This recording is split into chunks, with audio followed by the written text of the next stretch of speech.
Hi, yoga teachers. It's Aneta here. Welcome to another mini training. Today, I'm going to talk about what is deep rest and why you need it, especially if you're a practitioner working with trauma, stress, anxiety, and burnout. If you don't know me, my name is Aneta Itchak. I'm a mindfulness and yoga teacher, embodiment coach, yoga teacher trainer, and mentor. I'm a founder of Golden Mandala Yoga Soma Institute, providing trauma-informed yoga teacher trainings and somatic training and mentoring to yoga teachers and therapists and wellness practitioners. So, well, today, first of all, today I am joining you from Poland. So I am spending a month with my parents, and I am still working a little bit, but the last 2 weeks, I'm going to take time away from my work. And because I talk a lot about burnout, because I support yoga teachers, because I mentor and train yoga teachers, especially yoga teachers who work with clients and communities in much more trauma-informed way. The question around burnout, the question around how to take care of ourselves as practitioners comes up a lot. And so the combination of the two, me coming to a time where I know I want to take a little bit more time off. We just completed our 80-hour trauma-informed yoga and embodied resilience teacher training and mentoring course that was running from January and finished on the 28th of April. And really these conversations that I've been having also with other practitioners, other trainers, other long-term yoga teachers and therapists about burnout, about boundaries, about taking care of ourselves. There is another thing that I did. So this week I posted in my Facebook group, the free Facebook group called Trauma-Informed Yoga and Embodied Resilience for Social Impact, as well as on my personal page, a very simple question. When was the last time, I said, hey, yoga teachers, when was the last time you took a whole week off away from your work and away from doing anything to do with your work? And it was really fascinating to watch the responses. And looking at it, the responses could be classified in 3 different categories. One category, one group of teachers that said very clearly, I take regular breaks, they sacred to me, they are non-negotiable, I do them on a regular basis. Some people said, specific times like December or August. Some people said every 3 months. Some people said around Easter. They were very, very clear. I take time off. It's non-negotiable. I take care of it because it takes care of me. There was another group of people, another group of teachers that were saying, I can't remember last time when I took time off, or I haven't taken time off, switched completely off since I started teaching, and this were comments coming from some of the teachers that have been working for like 20 years, some newly qualified, some they've been teaching for quite a few years. And then there was a middle group that was saying, oh yes, I took it maybe last year at some point, or I tried to do it, but it doesn't really work. I'm aware that I need to do it. And, I try. Maybe it's been too long. Maybe I need to pay more attention to it. And so it's really interesting seeing those comments. It's really interesting knowing how we approach our self-care, because what we're talking about here is self-care. How do I take care of myself? How do I take care of my needs? And what's really interesting about this is that it goes even further for me. How do I take care of my needs so I can live my life so I can take care of my loved ones, so I can take care of my needs, the needs of my loved ones, people that I care about outside of the work, and so I can take care of myself, so then I can support my community from this really connected and stable and abundant place. Because there is a difference from working from this sense of abundance. Like there is abundance of clients, there is abundance of work. I have got enough money to pay my bills and maybe a little bit more.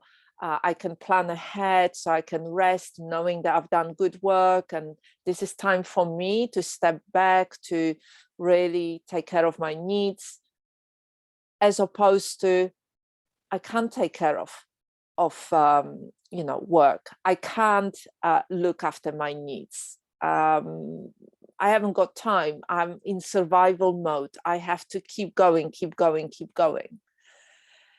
And from the nervous system regulation point of view, from our understanding on the nervous system, our physiology, we know that this survival mode, this high level of activity, can last effectively for a certain period of time.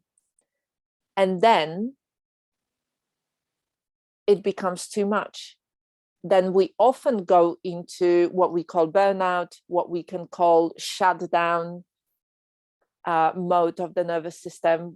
It becomes too much. We no longer can cope. You might have heard me talk before about the burnout cycle, how many of us go through the same burnout cycle again and again. We decide, that we want to change things. We work really hard. We show up fully, the word that comes up for me, relentlessly, really doing this, really going for it. But that level of activity cannot be sustained for a long period of time. And so we go into burnout, where it's just too much for our system.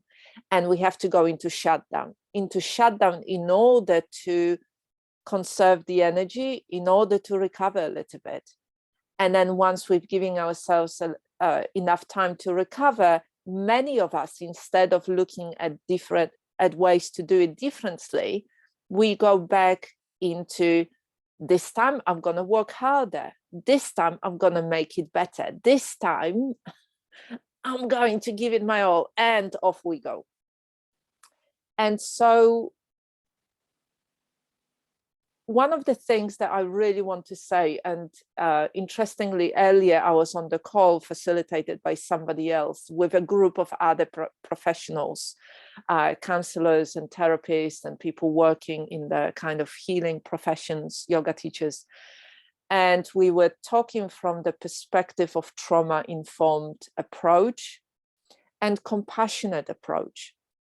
And one of the things that really helps is to understand that we all do the same, that none of us are immune from maybe merging with our clients, maybe being in relationships where we just merge with somebody, we go maybe into rescuing situations and dynamics, because we all are human. And our initial relationships with our parents really influence how we approach relationships, the dynamics that we recreate. And so knowing that really helps us to be more compassionate to ourselves. It's not about being perfect. It's not about having really rigid boundaries of saying, that's it, no, I'm not doing this, although sometimes that might be needed. But it's more about understanding that it is quite a fluid thing. It's like a dance. It's like moving with somebody, that social co-regulation, social dynamic, and the same with our environment. One of the people who commented under my question around taking a full week off, said that it is about codependence. And that's quite a, whether that might be true, it is quite a difficult way to sometimes work with, because it's got such a negative connotation, because we are all to a certain degree codependent. The merging is much softer word that we can use and understand that, of course, we do that. I mean, if you think about children and babies, they are codependent, completely dependent on their parents and growing up. So we all have got it within us. And I think it starts with that awareness, and it starts with taking time for regular I forgot the word, can't pronounce it. It's because I'm in Poland and speaking Polish now all the time. It's that kind of way of inner reflecting, of really trying to get to know yourself, trying to understand your own patterns. And that requires us to have space. That requires us to be compassionate to ourselves. That requires us to know how we feel, what we need, what we can do with it for ourselves, but also in our relationships with others and our work with others. And so that takes me to this understanding of what is deep rest, because today we're talking about deep rest and why you need it. So for me, you might understand deep rest in a different way, but for me, deep rest is a bit like the definition of deep work. So deep work is about, taking time out to focus on just one thing with no distractions. And for me, deep rest is the same, taking time out from being solution focused, from trying to achieve something, from working on something, and being in a state of being, excuse me, where the body is relaxed, where the mind can quiet down, where there is no effort in trying to achieve something, do something.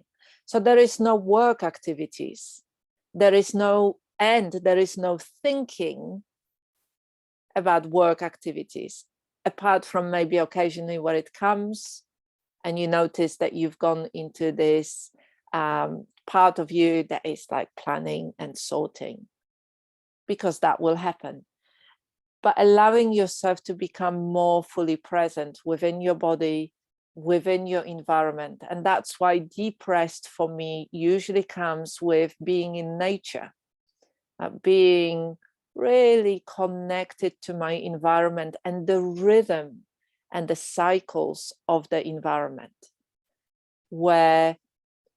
and it doesn't have to be just sitting down or lying down or doing meditation or doing yoga nidra, although that can help, but just allowing yourself the sense of wonder, of being in the present moment, of being connected with nature, of being just me. And things do come up, especially I know for myself when I haven't paid attention enough, where there is a lot piled up, there is a lot of stuff that might come up, and just acknowledging it. Yes, that's here. Yes, there is a worry about, I'm taking time away, I should be dealing with this. Yes, there is, I need to deal with that. And just coming back to the organic and richness of my aliveness within my body. And so when we don't do things like deep rest regularly, things pile up. Things just start piling up. I often think about, the videos that I've seen of really chronic long-term people who hold things like newspapers, where you can't really, it started with one newspaper, it started with two newspapers, 3 newspapers, four newspapers, a pile here, a pile over there, another pile. There is a room to move through. And then after a while, that room gets piled up. So you have to go over the piles, you know, and it builds up. It doesn't happen that somebody goes to bed one night, bam, the following morning they get up and there is this pile of stuff everywhere that you have to crawl over. It happens day by day. It's a cumulative effect. And why I'm talking about this is because this is why we don't notice till it's so much that we hit burnout, or till we hit complete breakdown, or something happens to us physically. There's some kind of illness that manifested that might be stress related. All of those things take time to build up. And so a way of deep resting, a way of allowing yourself to take time out away from your work, away from social media, away from videos, away from working, away from holding space for somebody else, to just be yourself is such a vital thing.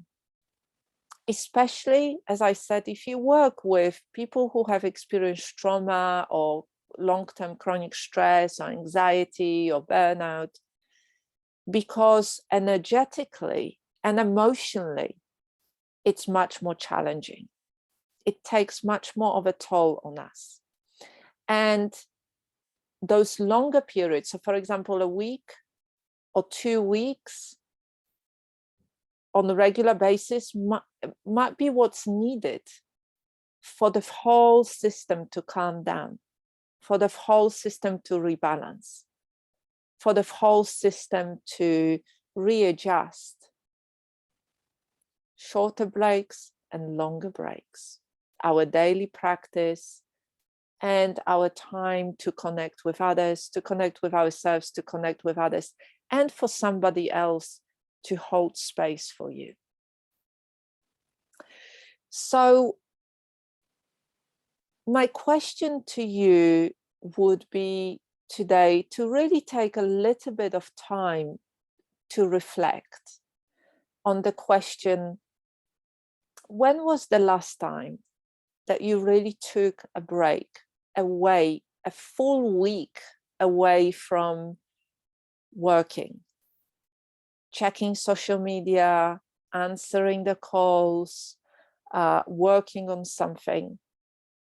I know that I find it a challenge myself. You know, I've worked in social care for 16 years, and last 6 years, when I left social care, I've worked with many community projects, with running my own business, being self-employed, running teacher trainings, trauma-informed teacher trainings, mentoring and supporting yoga teachers and therapists. It's been really full on. And I know for me, I know that there are certain times in the year that are easier for me to take time off. So for me, definitely around December, it's quite easy to take time off because it feels really needed. And it feels like it's the nature is slowing down and many people are taking a break. I know that in August, it's much easier for me to take time off because a lot of my students are away or they are with their children. I don't run trainings. I know it's much quieter. But those times, and maybe around Easter as well, when I come back home. But there are other times that maybe there is a need for slowing down, for taking a little bit of time off. And ultimately, if we don't do it for ourselves, as self-employed yoga teachers or therapists or wellness practitioners, nobody is going to give us permission to do that. And this is also a habit that we create. Once we do something, it becomes more familiar. it becomes, well, of course I do that. Of course I do that. Of course I take, 2-3 weeks off around Christmas. Of course, that's just what I do. That's completely normal. Of course, I allow myself to work in cycles. Of course, I have got, I don't run any classes, or I don't really see any clients in half terms. Of course. But when it's unfamiliar and it's the first time that we do it, it feels very strange, very alien to us. So I'd like to invite you to really reflect on your own cycles, on how you work best and what it means for you to take deep rest, and how you can bring more of it into your daily life, so you don't repeat the burnout cycles, so you don't hit burnout every so often, so you don't run on almost empty. And there is another piece in here that is really important, and that is the yoga business strategy, and the way that we work piece. Because one of the things that I was thinking is, it's not just about whether we merge with somebody, whether we are unknowingly following people-pleasing patterns or codependence patterns, whether we don't have very clear boundaries. It's also around knowing how to be self-employed in a way that supports you, in a way that supports your nervous system, in a way that works best for you, to your strengths and to your values. That's the piece that is often missing for yoga teachers. And that's another piece that you hear me talk a lot about, to really learning about how to put systems in place, how to work in a way that works for you. Because even with the social media, you can be away from social media and you can schedule some post that still comes out and still shows as if you are still present. There is a way of doing it. There are so many different systems we can put in place. So I hope that's been useful for you. I'd love to hear what you think about what I said about deep rest and why you need it, and how you take care of yourself, how you work in a way that you take care of your needs as well as the needs of your communities. Let's continue having this conversation, and I wish you a really good day. Take care.